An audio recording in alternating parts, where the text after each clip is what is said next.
We have an extremely busy NHL news day to discuss, including some trade talk around teams like Boston, Pittsburgh, and Toronto. Plus, Boston has relieved head coach Jim Montgomery of his duties. We have a waiver claim with the Edmonton Oilers. JT Miller is taking a leave of absence from the Vancouver Canucks. Alexander Ovechkin is out week to week, and Austin Matthews is in Germany for some kind of treatment or something. We'll discuss everything we know and all the news coming up next.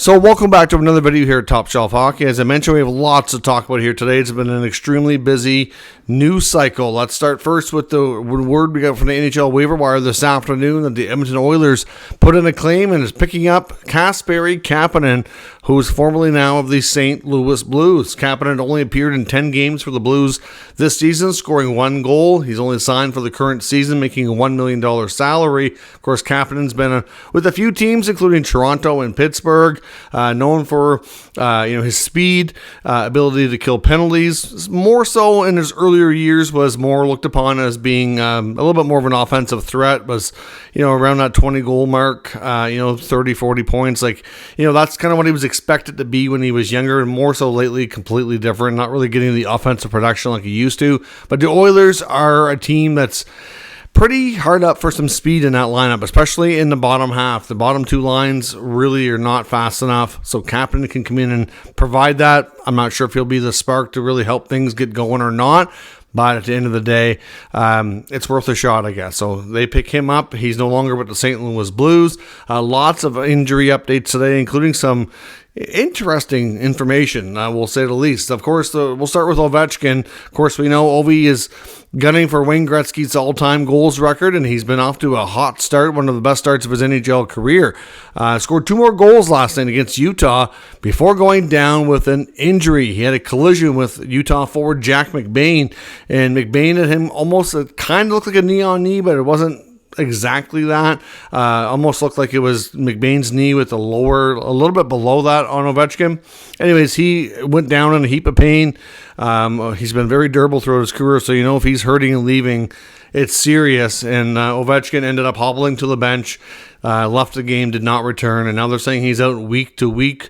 They're calling it a lower leg injury, so it appears it's not the knee. I'm guessing it's maybe in the ankle or hard to say exactly, but somewhere is below, which is good, because if it was a knee injury, it probably would be worse, at least you would think. Sometimes week to week, from what we've seen in other cases, sometimes it's 1 week, sometimes it's 2, sometimes it can lead to 3 or 4. It's really hard to say, so it's kind of difficult to pinpoint exactly how much time Ovi's going to miss, but he is going to put his record chase on pause here for the time being. Of course, JT Miller, a huge part of the Canucks team, is also taking a leave of absence, so he's going to be away from the team for an indefinite period of time. JT Miller was rumored to be dealing with some sort of early season injury, playing through it. Obviously not quite getting the results he was hoping for lately. In their last game, he was benched in the third period.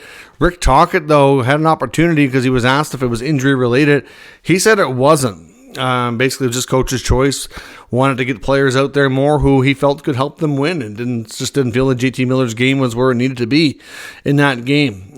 So I know Miller's spouse has deleted her Instagram as well, so I'm not sure if they were getting any kind of weird comments or hateful comments or anything like that. I know it could be a tough market to play in, so that could have been more of a preventative issue, so that they didn't have to get a bunch of questions to. So I'm not saying that anything was done that was inappropriate or anything. I don't know that. I just know that her Instagram went offline, so obviously they don't want to be bothered right now, which is probably for the best, because it sounds like whatever all the reporters are saying is that for JT Miller, it doesn't sound like he's going into a player assistance program or anything of that nature. It just sounds like he needs some time and space, is what they're calling it, to deal a little bit with the injury and just to get like a mental reset, and he'll be back when he's ready, I guess, which we don't know, like I said, how long that's going to be. They're already without Brock Besser, who's getting closer to coming back, but still not ready, of course. Thatcher Demko's been out all season. Pettersson hasn't been quite himself, getting better lately, but it's going to be a big blow for the Canucks, there's no doubt. Miller is an absolutely huge part of how that team chugs along and has success. So we'll see how they make out in his absence. In Toronto, we get some very interesting news on Austin Matthews. Of course, the Leafs captain has been out for, I think it's 7 or 8 games now, which what started as what they called, I believe, day-to-day, kind of morphed into more. They're going to take their time because the team is playing well and the schedule isn't super busy, so they're going to let him have more time. We got a report from Elliot Friedman today, and then others have chimed in, that Austin Matthews actually today, so all these days later, is in Munich, Germany, to see some sort of specialist doctor over there. One of the Leaf doctors apparently traveled with him, and they're over to see a doctor over there. But we don't know the injury, of course. Matthews does not want anything released, very private, and, well, that's all we know.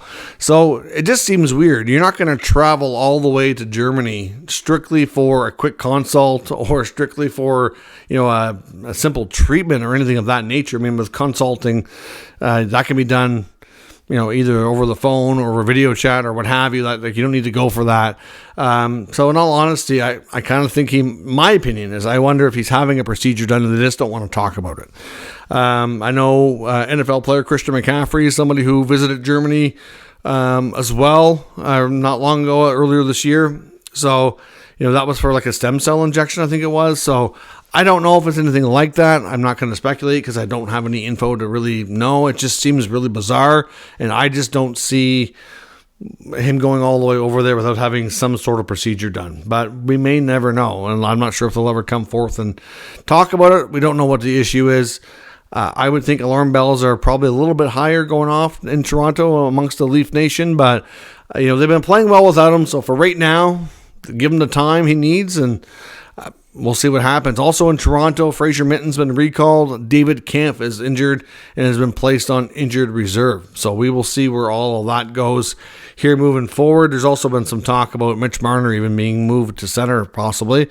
I know Craig Berube talked about that, and we will talk about that a little bit later in the other segment of the video. A couple other injury updates. Robert Thomas for the Blues is back. He's missed almost a month with a fractured ankle, so he's good to go.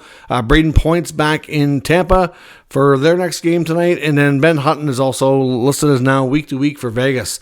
Mark Stone also remains day to day for them, so he's out.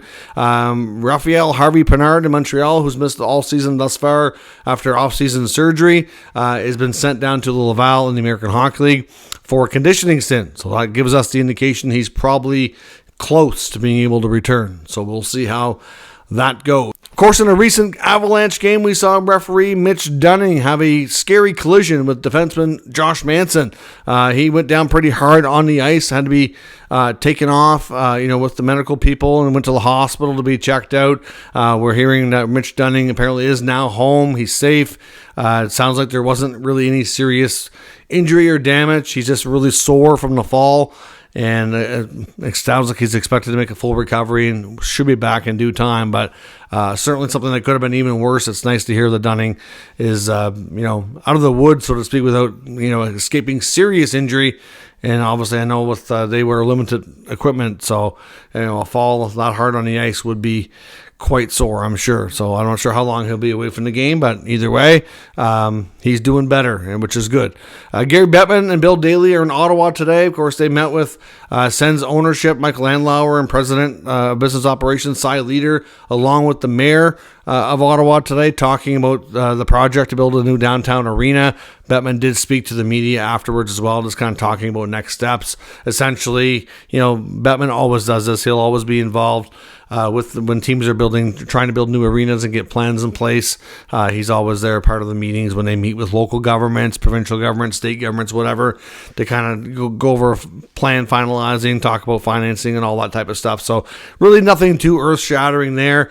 So I expect he'll be at the Oilers and Senators game that they'll be getting underway here this evening. I'm recording this video probably a little bit sooner than it's going to hit YouTube. So by the time this video is up and you're watching it right now, that game I'm sure is well underway. probably halfway through or something along those lines. Of course, the other big news that came today, the Boston Bruins have fired head coach Jim Montgomery. Now, there is a couple other videos on the channel from today, one regarding the Bruins firing their coach, one regarding the waiver claims and a couple of the injuries that we knew earlier in the day as well. But the Bruins made the big move. There was a big rumor this afternoon that came from Boston radio that this was going to happen. They weren't sure exactly when it would be announced. I mean, after the embarrassing loss to the Blue Jackets last night, 5-1 on home ice, they got booed off the ice. It was one of the worst games we've seen them play.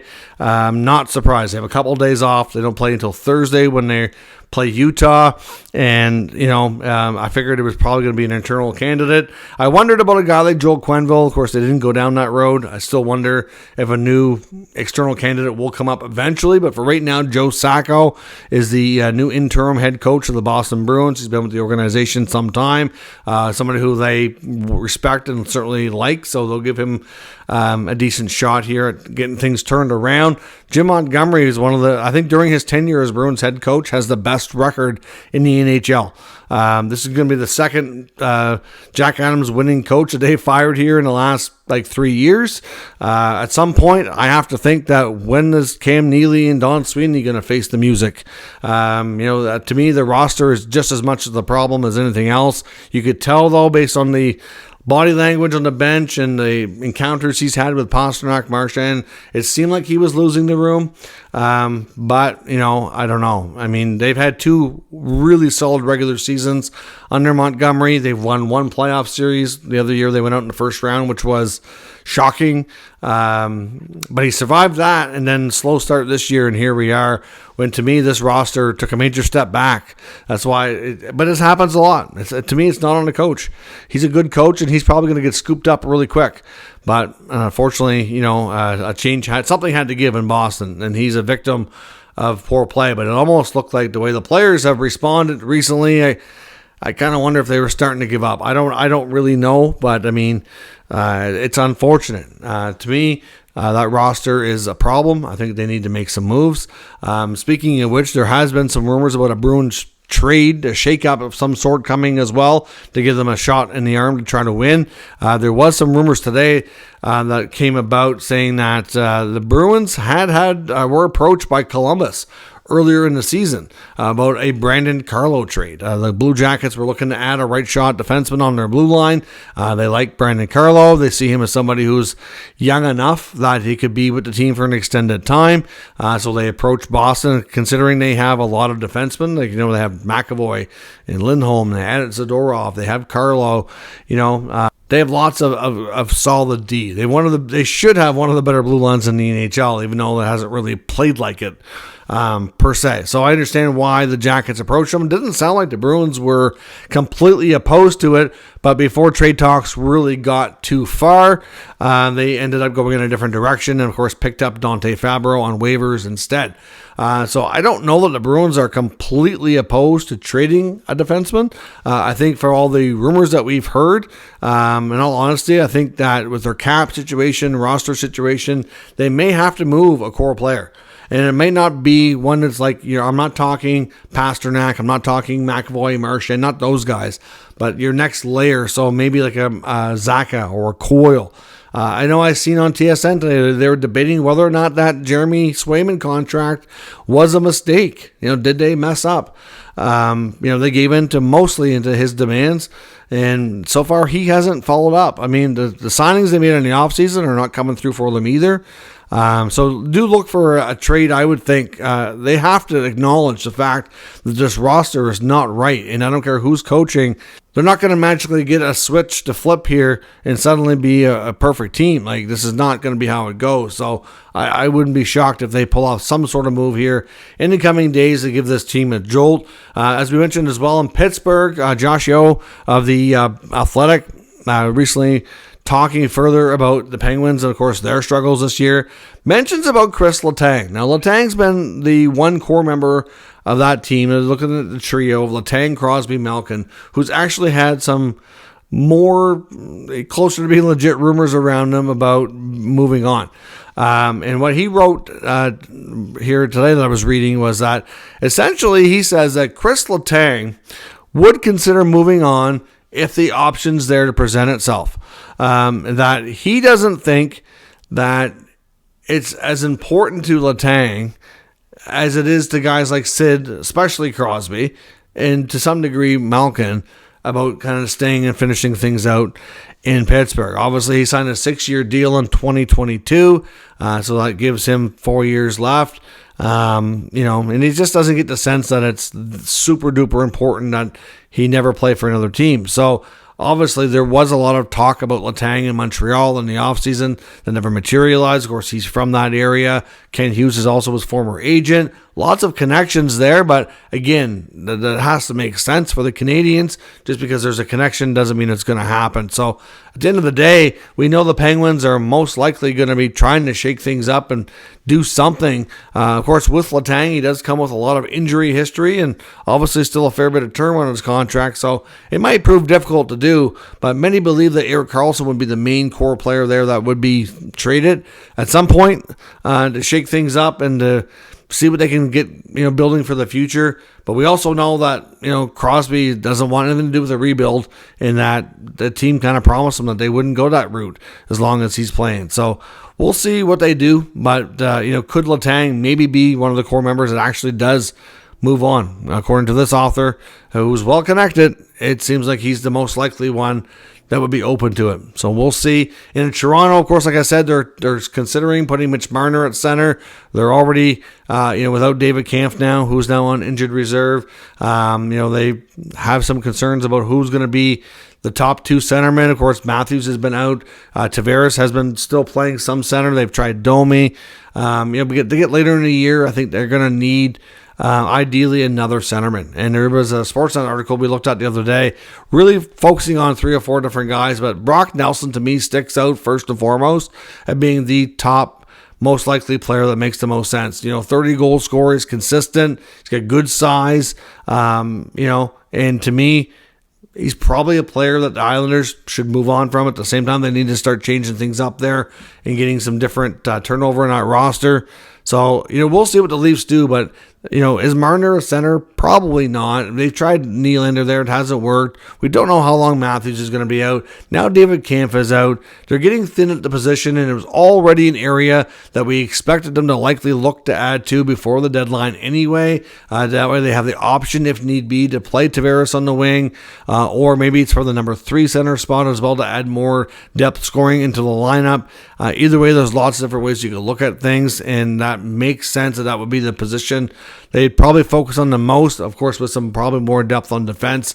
That's what they'd be looking to do for playoffs, and clearly Brock Nelson makes a ton of sense for Toronto, but we'll see what happens. Obviously, they have lots of injuries to deal with right now, and it could be a while before teams like the Islanders are ready to make a trade, because they're not giving up on the season here just yet. So let me know your thoughts on all the news. Like I said, we've got the Montgomery being fired news, Ovechkin's injured, the Oilers make a waiver claim, JT Miller leaves the Canucks, Matthews is in Germany, the Bruins and Penguins, Leafs looking to make some deals, all kinds of other stuff going on. Let me know your thoughts on all of today's news and rumors down in the comments. We'll discuss further. If you're new to the channel, of course, make sure you subscribe and stick around.